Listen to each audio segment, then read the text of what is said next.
यह कहानी एक सामान्य दिन से शुरू होती है।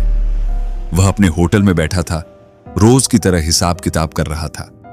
ग्राहक आते, चाय पीते, कुछ देर ठहरते और फिर चले जाते। सब कुछ रोज जैसा ही था, शांत, व्यवस्थित और सामान्य। लेकिन किसे पता था कि यह दिन उसके जीवन का आखिरी दिन होगा। तभी अचानक 4 नौजवान होटल में घुसे। उनकी चाल में एक अजीब सी तेजी थी, चेहरे पर सख्ती और आंखों में अजीब सी ठंडक। वह कुछ समझ पाता इससे पहले ही उन्होंने अपनी शर्ट से बंदूकें में निकाली और सीधे उस पर गोलियां दाग दी। एक के बाद एक पूरी 9 गोलियां उसके शरीर में समा गईं। होटल में भगदड़ मच गई। लोग इधर उधर भागने लगे, पर वे चारों नौजवान किसी खौफ के बिना वैसे ही वहां से निकल गए जैसे आए थे। तेजी से, बेझिझक उसे अस्पताल ले जाया गया। डॉक्टरों ने बचाने की पूरी कोशिश की, लेकिन किस्मत ने साथ नहीं दिया। वह दुनिया को अलविदा कह चुका था। मरने वाले का नाम था स्माइल इब्राहिम पार्कर। वह अंडरवर्ल्ड के सबसे बड़े नामों में से एक, दाऊद की सबसे छोटी बहन हसीना पार्कर का पति था, यानी सीधे दाऊद का सगा बहनोई। लेकिन अब वह इस दुनिया में नहीं था। पर सवाल यह उठता है कि अंडरवर्ल्ड ने अपने ही बनाए उसूलों को क्यों तोड़ दिया? आखिर क्यों दुश्मनी अब उस हद तक बढ़ गई कि परिवार के उन सदस्यों को भी निशाना बनाया जाने लगा जिनका अपराध की दुनिया से कोई लेना देना ही नहीं था, जो बस आम लोगों की तरह अपनी जिंदगी जी रहे थे। यह सिर्फ एक हत्या नहीं थी, यह एक साफ इशारा था कि अब खेल के नियम बदल चुके थे। अब दुश्मनी सिर्फ आपसी बदले तक सीमित नहीं थी, बल्कि यह लड़ाई अब उन अपनों तक भी पहुंच गई थी जो अब तक सुरक्षित माने जाते थे। तो आखिर यह सब क्यों हुआ? कौन था इसके पीछे? और इस हत्याकांड का असर आगे क्या होने वाला था? चलिए इस पूरे घटनाक्रम को विस्तार से समझते हैं आज के इस वीडियो में। दाऊद इब्राहिम के लिए दुबई जाना सिर्फ एक पलायन नहीं था, बल्कि एक सुनियोजित कदम था। वहां बैठकर उसके पास सबसे बड़ा फायदा यह था कि वह पूरी सुरक्षा में रहते हुए अपने दुश्मनों के खिलाफ खेल रच सकता था। वह या तो अपने खास लड़कों को भेजकर दुश्मनों का सफाया करवा देता, या फिर उनके ठिकानों की जानकारी पुलिस को लीक कर देता, जिससे वे एनकाउंटर में ढेर हो जाते। वह खुद पर कभी कोई दाग नहीं लगने देता, लेकिन उसकी चालें हमेशा घातक साबित होती। मुंबई की सड़कों पर उसकी टक्कर देने वालों में एक बड़ा नाम था, BRI गैंग। यह गैंग 3 ताकतवर नामों से मिलकर बनी थी, बाबू रेशिम, रामा नाइक और अरुण गवली। इन तीनों ने मिलकर मुंबई में ऐसी पकड़ बना ली थी कि अगर वक्त उनके साथ होता तो शायद पूरी मुंबई पर उनका ही राज होता और दाऊद का नाम मिट चुका होता। लेकिन इस गैंग का सबसे दिलचस्प किरदार था अरुण गवली। वह खुद प्लानिंग में तेज नहीं था, लेकिन किसी न किसी के साथ जुड़कर उसके बनाए हुए प्लान में हिस्सा जरूर लेता था। इस गैंग में सबसे चालाक और खतरनाक दिमाग रामा नाइक का था। जब तक वह जिंदा रहा, अरुण गवली उसकी छत्र छाया में ही काम करता रहा। उसके ही प्लान से गैंग चलता रहा, उसकी ही सोच से कारोबार बढ़ता रहा। मगर दूसरी तरफ छोटा राजन जैसे शातिर लोग दाऊद इब्राहिम के लिए काम कर रहे थे। ऐसे में BRI गैंग का ज्यादा समय तक जिंदा रहना नामुमकिन था। एक के बाद एक दाऊद के जाल में फंसकर गैंग खत्म होने लगी। सबसे पहले पुलिस लॉकअप में बाबू रेशिम का खेल खत्म हुआ। विजय उटेकर के हाथों उसकी हत्या करवा दी गई। इसके बाद रामा नाइक को भी पुलिस एनकाउंटर में मार गिराया गया। अब सवाल था, क्या अरुण गवली भी इसी अंजाम तक पहुंचेगा, या फिर वह खुद को बचाकर एक नई कहानी लिखेगा? अब मैदान में सिर्फ एक ही नाम बचा था, अरुण गवली। दाऊद इब्राहिम के लिए अब सीधा मुकाबला गवली गैंग से था। जिस तरह दाऊद ने अपने दुश्मनों को खत्म किया था, उसी तरह अब वह गवली गैंग को भी जड़ से मिटाने के लिए तैयार था। लेकिन अरुण गवली ने हार मानने के बजाय अपने गैंग को पहले से ज्यादा मजबूत करने की ठान ली। मुंबई के 3 बड़े इलाकों में उसकी गहरी पकड़ थी। ये इलाके थे तद्देव की तुलसीवाड़ी, भाईखला की दगड़ी चाल और पायधुन। इन इलाकों में उसके मराठी लड़कों का दबदबा था, जो उसके लिए हर हद तक जाने को तैयार रहते थे। इन लड़कों की वफादारी और जमीनी पकड़ ही गवली का सबसे बड़ा हथियार थी। अरुण गवली का जुड़ाव अंडरवर्ल्ड से अचानक नहीं हुआ था। नॉर्थ ईस्ट टाउन के कांजुरमार्ग इलाके में एक कंपनी में उसने कभी मजदूरी की थी। इसी दौरान वहां उसके मजबूत कनेक्शन बन गए थे, जो बाद में अंडरवर्ल्ड में उसके लिए काम आने लगे। यही वजह थी कि जब उसने अपना गैंग खड़ा किया तो उसके पास पहले से ही एक मजबूत नेटवर्क था। गवली गैंग में कई ताकतवर नाम शामिल थे। इनमें सबसे पहला नाम था सदा पावले, जिसे लोग सदा मां के नाम से जानते थे। वह गवली का सबसे वफादार आदमी था और उसकी मौजूदगी ही गैंग को ताकत देती थी। इसके अलावा अशोक जोशी था, जो गैंग के लिए थिंक टैंक की भूमिका निभाता था। इसके अलावा गणेश तंदेल, जिसे वकील के नाम से जाना जाता था, और राजू मिराशी भी इस गैंग का अहम हिस्सा थे। इन दोनों के साथ साथ सुनील घाटे भी गवली के सबसे करीबी लोगों में शामिल था। ये सभी मिलकर गैंग को न सिर्फ ताकतवर बना रहे थे, बल्कि दाऊद के खिलाफ खड़े होने के लिए एक मजबूत रणनीति भी तैयार कर रहे थे। मुंबई की गलियों में एक नई ताकत उभर रही थी। अरुण गवली का गैंग अब पहले से ज्यादा मजबूत हो चुका था। उसकी ताकत सिर्फ उसके लोकल मराठी लड़कों तक सीमित नहीं थी, बल्कि उसके साथ 2 ईसाई शूटर भी थे, जो अपनी बेरहमी के लिए बदनाम थे, राजू फिल्म और पॉल न्यूमैन। अगर पॉल न्यूमैन का नाम सुनकर आपके दिमाग में कोई हॉलीवुड स्टार जैसा किरदार आया हो तो उसे मिटा दीजिए। असलियत में यह एक सीधा साधा इंसान था जो गोवा से मुंबई आया था, लेकिन मुंबई की स्याह गलियों ने उसे ऐसा खूंखार अपराधी बना दिया जिसकी दहशत पुलिस से लेकर अंडरवर्ल्ड तक महसूस की जाती थी। वह वही करता था जो उसे कहा जाता, और वह भी पूरी बेरहमी से। यही वजह थी कि गवली के सबसे भरोसेमंद लोगों में उसकी गिनती होती थी। अब सवाल था, पैसा कहां से आएगा? कोई भी गैंग बिना पैसे के ज्यादा दिन तक नहीं टिक सकता।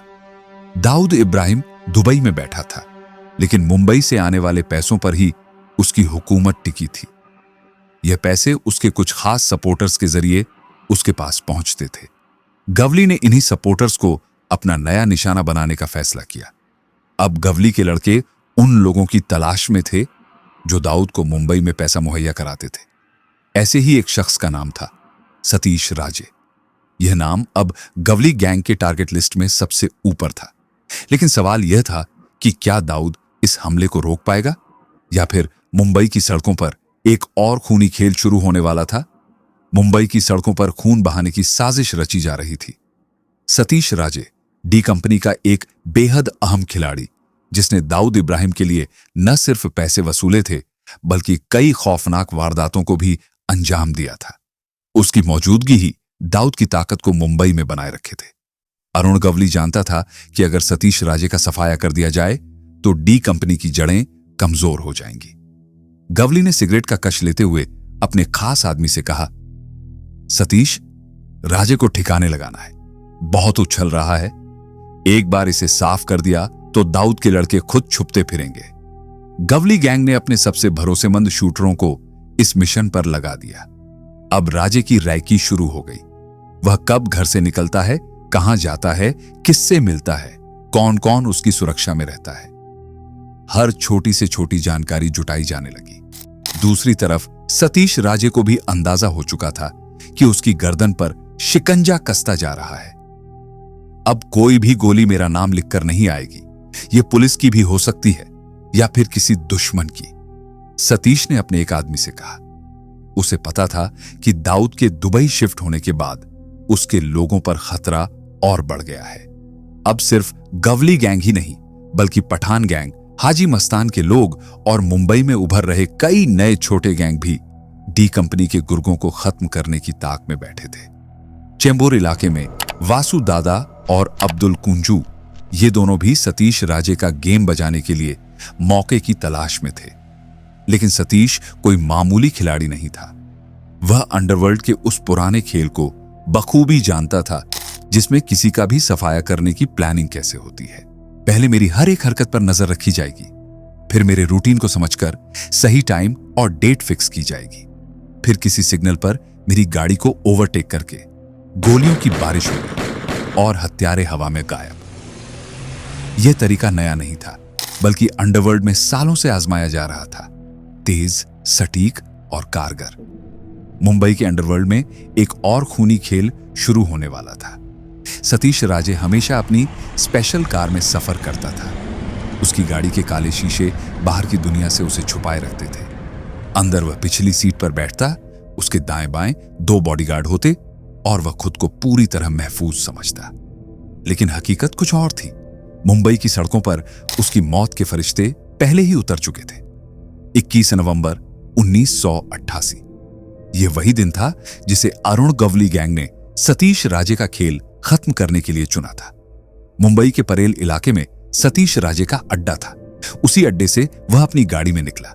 उसे अंदाजा भी नहीं था कि मौत साए की तरह उसके पीछे चल रही है। गवली गैंग के शूटर उसकी हर हरकत पर नजर गड़ाए बैठे थे। आज इसका आखिरी दिन है, एक शूटर ने धीमे से कहा। काम साफ होना चाहिए, कोई बचकर नहीं निकलना चाहिए, दूसरे ने जवाब दिया। टारगेट कंफर्म था, जगह डिसाइड हो चुकी थी। नागपाड़ा चौराहा, यह वही जगह थी जहां सतीश राजे को खत्म करने का फैसला लिया गया था।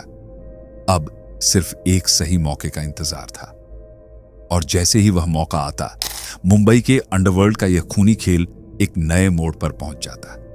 जैसे ही सतीश राजे की गाड़ी मझगांव के नागपाड़ा चौराहे पर पहुंची, अचानक 2 कारें उसकी गाड़ी के आगे आकर रुक गईं। एक पल के लिए तो ड्राइवर कुछ समझ ही नहीं पाया कि हो क्या रहा है, लेकिन अगले ही पल सब कुछ तबाही में बदलने वाला था। गाड़ी लॉक कर, सतीश राजे ने तेजी से अपने बॉडीगार्ड को हुक्म दिया। लेकिन इससे पहले कि वे कुछ कर पाते, 3 लोग हथौड़े लिए दौड़ते हुए आए। धड़ धड़ धड़ गाड़ी के शीशे टूटकर बिखर गए। सतीश और उसके बॉडीगार्ड्स अभी इस हमले को समझ भी नहीं पाए थे कि तभी वो रहा। न्यूमैन ने एक नजर में सतीश राजे को पहचान लिया। फिर बिना एक पल गंवाए उसने अपनी बंदूक तान दी। अब निकलने का कोई रास्ता नहीं, यह कहते ही वह दनादन गोलियां बरसाने लगा। धक धक धक, पूरी गाड़ी गोलियों से छलनी हो चुकी थी। सतीश राजे के शरीर में 9 गोलियां धंस चुकी थी। उसके साथ बैठे 3 बॉडीगार्ड भी वहीं ढेर हो गए। पूरा हमला इतना तेज और सटीक था कि महज 1 मिनट के भीतर हत्यारे अपना काम करके निकल चुके थे। मुंबई के अंडरवर्ल्ड में यह सिर्फ एक शुरुआत थी। अगला शिकार कौन होगा? कौन अब सबसे ताकतवर होगा? अगर आप इस अंडरवर्ल्ड की सच्चाई को जानना चाहते हैं तो चैनल को सब्सक्राइब करना ना भूलें। नोटिफिकेशन बेल को ऑन करें ताकि अगली कहानी आप तक सबसे पहले पहुंचे। अरुण गवली ने सतीश राजे का खेल खत्म करके दाऊद इब्राहिम को जबरदस्त झटका दिया था। लेकिन यह जंग यहीं खत्म नहीं होनी थी। दाऊद तिलमिला उठा था। उसने छोटा राजन को साफ साफ हुक्म दिया, गवली को उसकी गलती की कीमत चुकानी होगी। जितना जल्दी हो सके हिसाब बराबर करो और उसके गैंग को जड़ से उखाड़ फेंको। छोटा राजन ने बिना वक्त गंवाए गवली गैंग के सबसे जरूरी लोगों की लिस्ट तैयार करनी शुरू कर दी। उसे बस सही शिकार ढूंढना था, कोई ऐसा जिसकी मौत से गवली गैंग बिखर जाए। कुछ ही दिनों में अशोक जोशी का नाम सबसे ऊपर आ गया। अशोक जोशी कोई आम आदमी नहीं था, वह गवली का सबसे बड़ा सलाहकार था। हर बड़ा फैसला लेने से पहले अरुण गवली उसी से मशविरा करता था। छोटा राजन ने हल्की मुस्कान के साथ अपने गुर्गों से कहा, अगर गवली के दिमाग को ही खत्म कर दिया जाए तो पूरा गैंग अंधेरे में चला जाएगा। अब बस जगह और वक्त तय करना था। मुंबई की सड़कों पर यह जंग अभी और खूनी होने वाली थी।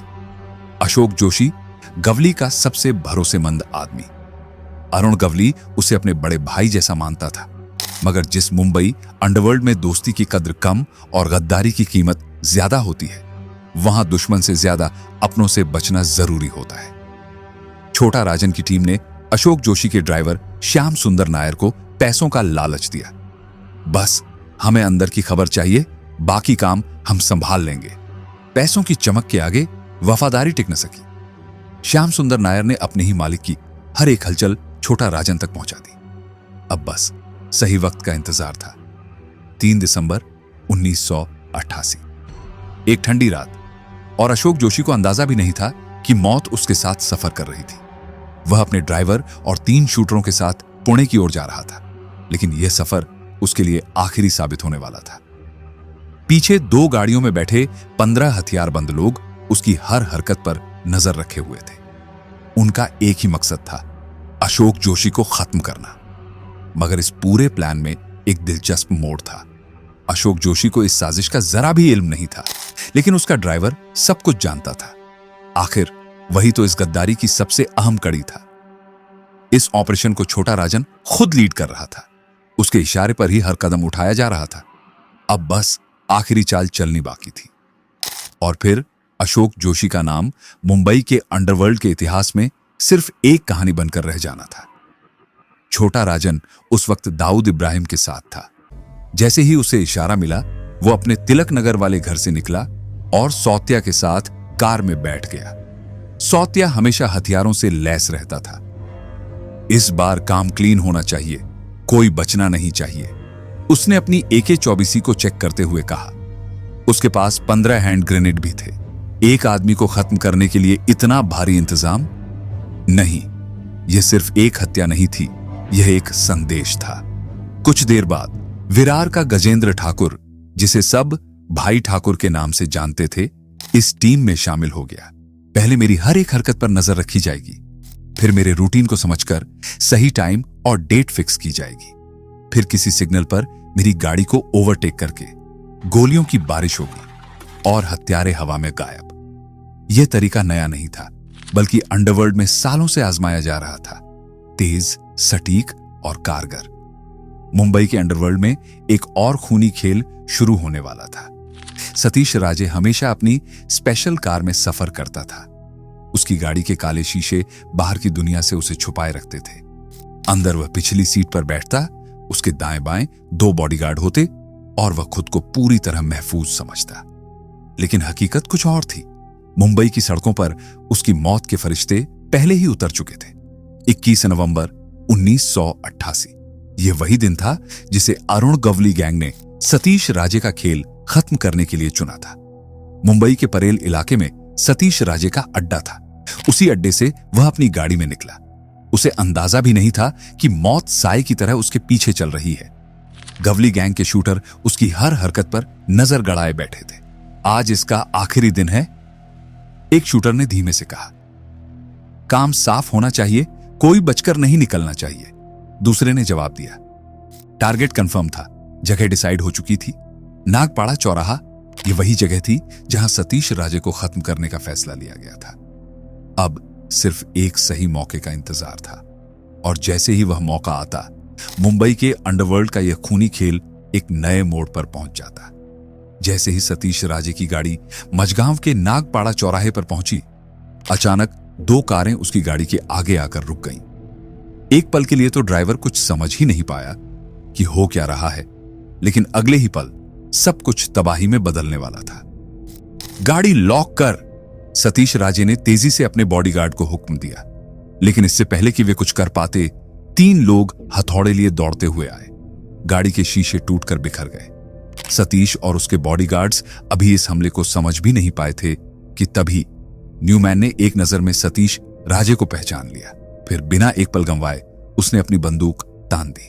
अब निकलने का कोई रास्ता नहीं, यह कहते ही वह दनादन गोलियां बरसाने लगा। पूरी गाड़ी गोलियों से छलनी हो चुकी थी। सतीश राजे के शरीर में 9 गोलियां धंस चुकी थीं। उसके साथ बैठे तीनों बॉडीगार्ड भी वहीं ढेर हो गए। पूरा हमला इतना तेज और सटीक था कि महज 1 मिनट के भीतर हत्यारे अपना काम करके निकल चुके थे। मुंबई के अंडरवर्ल्ड में यह सिर्फ एक शुरुआत थी। अगला शिकार कौन होगा? कौन अब सबसे ताकतवर होगा? अगर आप इस अंडरवर्ल्ड की सच्चाई को जानना चाहते हैं तो चैनल को सब्सक्राइब करना ना भूलें। नोटिफिकेशन बेल को ऑन करें ताकि अगली कहानी आप तक सबसे पहले पहुंचे। अरुण गवली ने सतीश राजे का खेल खत्म करके दाऊद इब्राहिम को जबरदस्त झटका दिया था, लेकिन यह जंग यहीं खत्म नहीं होनी थी। दाऊद तिलमिला उठा था। उसने छोटा राजन को साफ साफ हुक्म दिया, गवली को उसकी गलती की कीमत चुकानी होगी। जितना जल्दी हो सके हिसाब बराबर करो और उसके गैंग को जड़ से उखाड़ फेंको। छोटा राजन ने बिना वक्त गंवाए गवली गैंग के सबसे जरूरी लोगों की लिस्ट तैयार करनी शुरू कर दी। उसे बस सही शिकार ढूंढना था, कोई ऐसा जिसकी मौत से गवली गैंग बिखर जाए।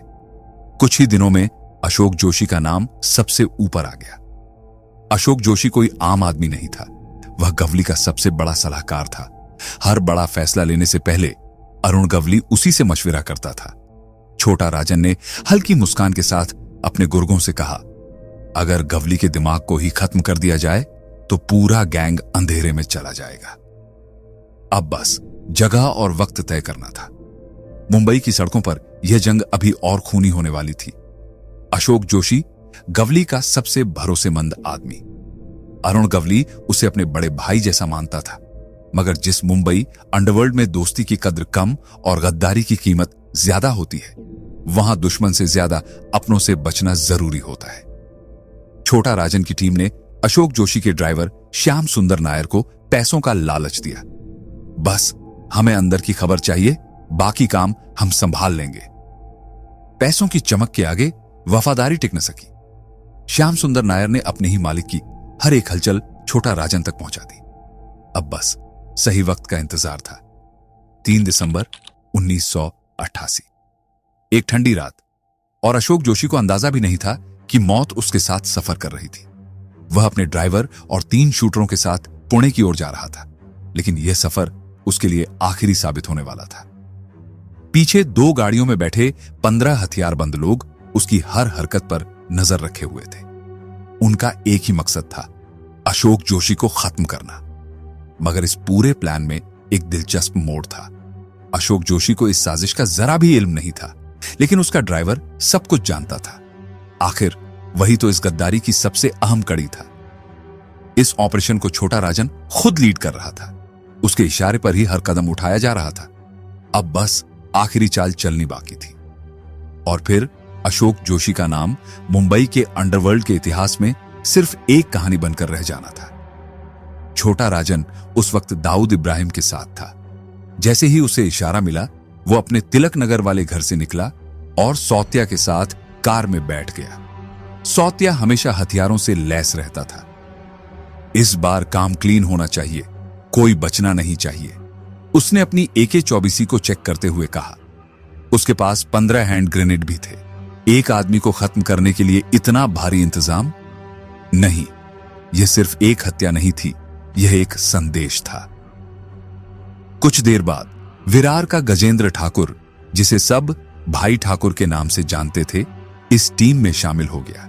धीरे धीरे और लोग भी जुड़ते गए और फिर 5 कारों का काफिला तैयार था। गंतव्य पुणे, मकसद अशोक जोशी का खेल खत्म करना। दूसरी तरफ अशोक जोशी अपनी कार की पिछली सीट पर बैठा था, फोन पर किसी से बात कर रहा था। उसे नहीं पता था कि मौत उसके पीछे पीछे चल रही थी, लेकिन ड्राइवर श्याम सुंदर नायर को सब पता था। उसकी आंखों में एक अजीब सी चमक थी। बस कुछ ही देर और फिर मालिक का खेल खत्म। उसने मन ही मन सोचा और गियर बदल दिया। उधर दाऊद इब्राहिम बेचैनी से रिजल्ट का इंतजार कर रहा था। छोटा राजन, सौत्या, भाई ठाकुर और बाकी कातिल, हर कोई अपने अपने रोल के लिए तैयार था। अब बस खेल शुरू होने वाला था और अशोक जोशी को इस बात की जरा भी खबर नहीं थी कि यह उसकी जिंदगी की आखिरी राइड थी। पनवेल के करीब घात लगाकर खड़ी गाड़ियों ने अशोक जोशी की कार को चारों तरफ से घेर लिया। अब बचकर कहां जाएगा, सौत्या ने ठंडी मुस्कान के साथ कहा। अंदर बैठा अशोक जोशी हालात को भांप चुका था। ड्राइवर श्याम सुंदर नायर की आंखों में अजीब सी बेचैनी थी। काफी देर से जो शक उसके दिल में था, अब यकीन में बदल चुका था। तूने दगा दे दी? अशोक जोशी की आंखें क्रोध से लाल हो गईं। ड्राइवर ने कोई जवाब नहीं दिया, बस गाड़ी का गियर बदला और रफ्तार धीमी कर दी। हरामी! अशोक जोशी गुस्से से बौखला गया। उसने झट से अपनी गन निकाली और गाड़ी के अंदर ही ड्राइवर की खोपड़ी के परखच्चे उड़ गए। खून का फव्वारा सीट पर फैल गया। लेकिन अब बहुत देर हो चुकी थी। चारों तरफ से गोलियां बरसने लगी। एक एक कर अशोक जोशी के तीनों शूटर वहीं ढेर हो गए। अशोक जोशी ने बचने की कोशिश की, लेकिन क्लोज रेंज से चली गोलियों के आगे कोई नहीं टिकता। कुछ ही सेकंड्स में उसकी सांसें हमेशा के लिए थम गईं। छोटा राजन ने दूर से अपने आदमियों को इशारा किया, काम खत्म, निकलो यहां से। मौत का काफिला अंधेरे में गायब हो गया। लेकिन इस कत्ल ने मुंबई के गैंगवॉर को और खतरनाक बना दिया था। अब 2 सबसे बड़े दुश्मनों के बीच खून का खेल शुरू हो चुका था, जिसने मुंबई की सड़कों पर दहशत का नया दौर लिख दिया। शहर में 2 गैंग्स के बीच खूनी जंग अपने चरम पर थी। हर दिन एक नया टारगेट। हर दिन कोई ना कोई सफाया हो रहा था। दोनों तरफ के बड़े चेहरे, supporter, businessman, builders, gang members, सबकी लिस्ट बन रही थी। जिसका नाम लिस्ट में आया उसका खेल खत्म। शहर का माहौल डर और दहशत से भर चुका था। कौन कब मारा जाएगा कोई नहीं जानता, लेकिन पुलिस और प्रशासन खामोश था। उन्हें लग रहा था कि अपराधी ही अपराधियों को खत्म कर रहे हैं। जितने कम गुंडे उतना ही अच्छा। मगर इस गैंग वॉर में अब आम आदमी भी पिसने लगा था। गलत वक्त, गलत जगह और किसी बेगुनाह की भी जान चली जाती। अब तक अंडरवर्ल्ड के कुछ अनकहे उसूल थे। दुश्मनी चाहे जितनी भी बड़ी हो, परिवार पर वार नहीं होगा। लेकिन अब उसूलों की भी लाश गिरने लगी थी। गैंगस्टर्स अब हर कीमत पर बदला लेना चाहते थे, इमोशनली भी, प्रोफेशनली भी। अब कोई भी सेफ नहीं था, ना दुश्मन ना उसका परिवार। मुंबई की सड़कों पर अंडरवर्ल्ड का खौफ सिर चढ़कर बोल रहा था। दाऊद इब्राहिम को यह अच्छी तरह पता था, अरुण गवली कभी भी अपने दिमाग से नहीं चलता। वो हमेशा किसी ना किसी के इशारे पर ही खेलता है। शुरुआत में बाबू रेशम उसकी दुनिया का रास्ता तय कर रहा था। जो बाबू बोले वही सही। लेकिन जब बाबू रेशम हवालात में बिरंगी से मार दिया गया तो अरुण ने रामा नायक को अपना उस्ताद बना लिया। अब वो उसी के कहे पर चलने लगा। फिर वक्त बदला, रामा नायक भी एनकाउंटर में ढेर हो गया। अब अरुण अशोक जोशी के प्लान के हिसाब से खेलने लगा। लेकिन जब अशोक जोशी का भी खेल खत्म हो गया तो अरुण गवली फिर अकेला रह गया। अब उसने अपने बड़े भाई पापा गवली का रास्ता पकड़ लिया। हर बार कोई ना कोई उस्ताद बदलता रहा, लेकिन अरुण गवली की सोच कभी नहीं बदली। अरुण गवली की एक खासियत थी, वो अपने दुश्मनों से 2 कदम आगे चलता था। वो हमेशा सतर्क रहता, दुश्मनों की चाल को पहले ही भांप लेता और खुद को किसी भी खतरे से दूर रखता। खेल में टिके रहना है तो हर चाल पर नजर रखनी होगी। लेकिन जिन लोगों को उसने अपना उस्ताद माना, वे इस सतर्कता में चूक कर बैठे। बाबू रेशम, रामा नायक, अशोक जोशी सभी अपने ही गेम में मात खा गए। पर अरुण, वो अब भी खड़ा था। जब उसने अपने बड़े भाई पापा गवली का रास्ता अपनाया, तब भी उसने एक चीज नहीं बदली। वो दगड़ी चाल से बाहर नहीं निकलता था। उसे पता था यहां तक कोई घुसकर हमला नहीं कर सकता। लेकिन बाहर, वहां उसके दुश्मन घात लगाकर बैठे थे। यह बात दाऊद भी समझ चुका था। लेकिन जो बात दाऊद जान गया, वो पापा गवली नहीं समझ पाया। वो अक्सर घूमने फिरने और टाइम पास करने के लिए दगड़ी चाल से बाहर चला जाता, बिना यह सोचे कि वो अपने दुश्मनों के लिए खुद को एक आसान शिकार बना रहा है। 20 जनवरी सन 1990, मुंबई के अंडरवर्ल्ड का वो दिन जिसने गैंगवार की लपटों को और तेज कर दिया। पापा गवली को अंडरवर्ल्ड के उसूलों की समझ थी। वो जानता था कि दाऊद इब्राहिम कभी इन उसूलों को नहीं तोड़ेगा। दाऊद अंडरवर्ल्ड के नियमों को मानता है, वो मुझ पर हाथ नहीं उठाएगा। पर असली दुनिया में उसूल नहीं, सिर्फ ताकत चलती है। उस दिन दाऊद की गैंग में एक नया शूटर शामिल हुआ था और उसे पहला टारगेट मिला, पापा गवली। शूटर पीछा करता करता महिमा के शीतला देवी मंदिर के पास पहुंचा। पापा गवली बेखबर था, शायद उसे अंदाजा भी नहीं था कि मौत इतनी नजदीक खड़ी है। गोलियों की आवाज गूंजी और पापा गवली वहीं ढेर हो गया। अरुण गवली टूट गया, पूरी तरह से बिखर गया। उसने जितने अपनों को खोया था, अब लग रहा था कि सबकी मौत की वजह वही है। वो शोक में डूबा, उसकी गैंग का हौसला कमजोर पड़ने लगा। यही तो मौका था जिसका इंतजार दाऊद की गैंग कर रही थी, और उसने ये मौका हाथ से नहीं जाने दिया। कुछ ही दिनों बाद सुनील सावंत अपने गुर्गों के साथ कंजर गांव में घुसा। गोलियों की बौछार हुई और अरुण गवली के 6 आदमी वहीं मौत के घाट उतार दिए गए। अब यह गैंगवार सिर्फ कारोबार का हिस्सा नहीं रह गई थी, ये एक दूसरे को खत्म करने की लड़ाई बन चुकी थी। 26 जुलाई 1992, मुंबई का अंडरवर्ल्ड खून से लाल होने वाला था। अरुण गवली अब तक एक उसूल पर चलता आया था, परिवार को निशाना नहीं बनाना। लेकिन अब हालात बदल चुके थे। दाऊद इब्राहिम ने उसके सबसे करीबियों को छीन लिया था। अब बदले की आग में जलते हुए उसने वही उसूल तोड़ने का फैसला कर लिया। दाऊद को सिर्फ बिजनेस में नुकसान पहुंचाने से काम नहीं चलेगा, अब उसके दिल पर वार करना होगा। गवली गैंग ने कई नामों पर चर्चा की, लेकिन एक नाम पर सबकी सहमति बन गई, इब्राहिम पार्कर। इब्राहिम पार्कर कौन था? वो कोई बड़ा बिजनेसमैन या गैंगस्टर नहीं था, बल्कि एक जूनियर आर्टिस्ट था जिसने कुछ फिल्मों में छोटे मोटे रोल किए थे। इसके अलावा मुंबई के अरब गली नागपाड़ा में इस्माइल कादरी होटल नाम से एक रेस्टोरेंट भी चलाता था। पर उसका सबसे बड़ा गुनाह यह था कि वो हसीना पार्कर का पति था। और हसीना कौन थी? दाऊद इब्राहिम की सबसे छोटी और सबसे लाडली बहन। दाऊद ने कभी सपने में भी नहीं सोचा था कि दुश्मन उसकी बहन की दुनिया ही उजाड़ देंगे, लेकिन अब खेल शुरू हो चुका था और इस खेल में कोई भी उसूल मायने नहीं रखते थे। मुंबई, 26 जुलाई 1992, अरब गली नागपाड़ा। इस्माइल पार्कर अपने होटल के काउंटर पर बैठा कैश रजिस्टर चेक कर रहा था। होटल में चहल पहल थी।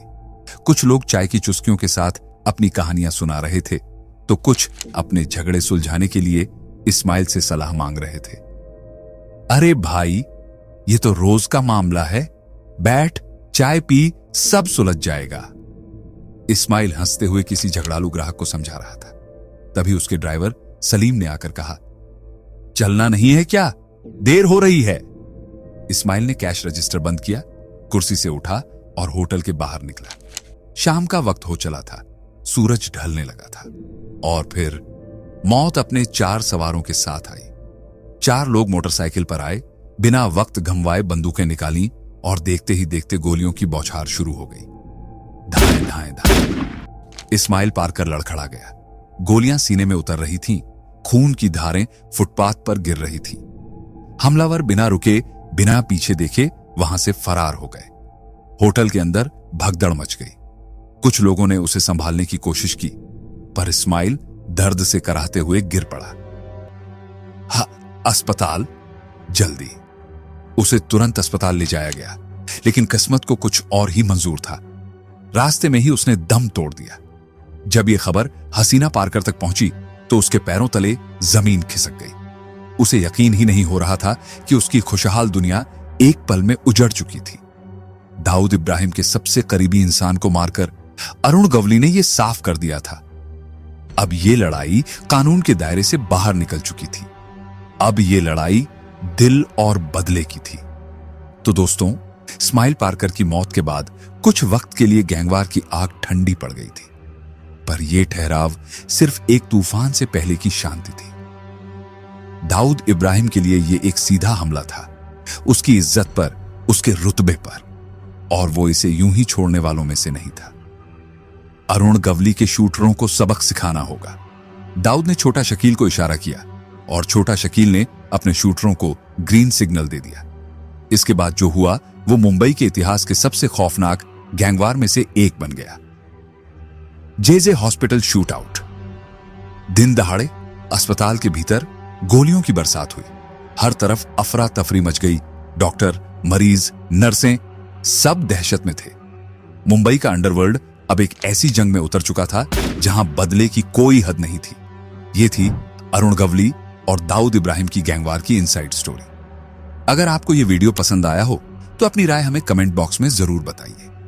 वीडियो को लाइक करें, शेयर करें और जुड़ें हमारे साथ अगले एपिसोड में। जय हिंद, जय भारत, वंदे मातरम।